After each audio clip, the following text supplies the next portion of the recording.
do Regionálního muzea ve Vysokém Mýtě na výstavu, která se jmenuje Kouzlo papírových modelů. Uvidíte tady modely nejrůznější techniky, je to vojenská technika, pak se můžeme podívat, máme tady automobily, autobusy Karosa nebo různé stavby. Unikátní jsou vejtřasky a zároveň vás zvu na vernisáž, která se uskuteční teď v neděli 29. ledna od 2 hodin. Výstavou se snažíme nalákat děti a rodiče, protože je půvabná určitě pro obojí.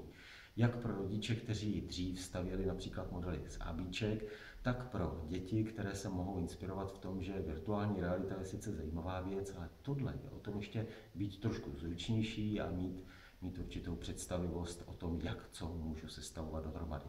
Nachází se tady celá řada věcí, nejvíc jsou automobily, další velký počet jsou různé stavby, no a nakonec tady máme i zvířata. Zvířata plus třeba i postava indiána. Pokud se týká staveb, tak ty jsou nejenom v podobě papírových vystřihovánek, ale i takzvaných 3D pucle. No a co to je, tak jednodušší, nežli složitě vysvětlovat, je přijít se na to podívat. Kromě zmíněných věcí je teď na druhé straně od nás se nachází stůl a ten stůl je vlastně dílnou modeláře, kde jsou jednotlivé věci, které on potřebuje. Jak skalpely, nůžky, různé druhy lepidel, ale i různé pomůcky od špendlíku přes svorky, kolíčky, podložky a tak dále.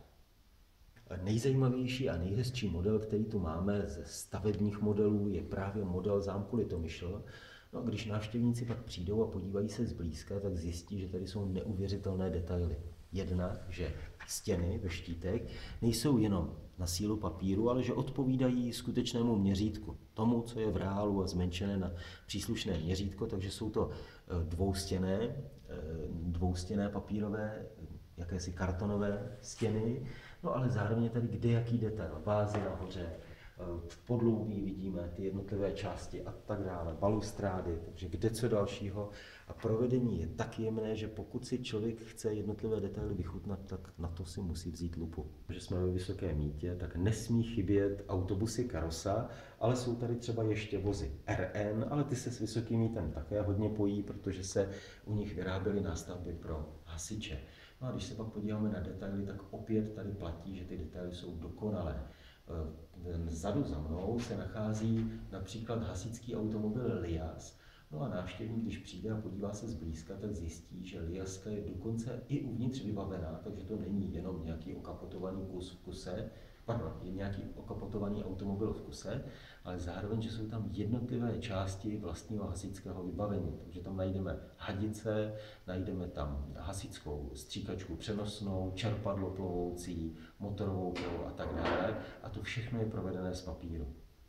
Naprostým mistrovstvím jsou pak modely ze společnosti PK Grafika, a to mistrovstvím nejenom z hlediska toho, jak ten model vypadá, jak je vyprojektovaný, jak je nakreslený, ale především, jak jsou ty modely sestavené. Takže když se potom návštěvník podívá zblízka, tak u některých modelů, je to například dole ten hasičský vůz V3S, tak ten na první pohled nevypadá jako papírový, ale vypadá jako plastový.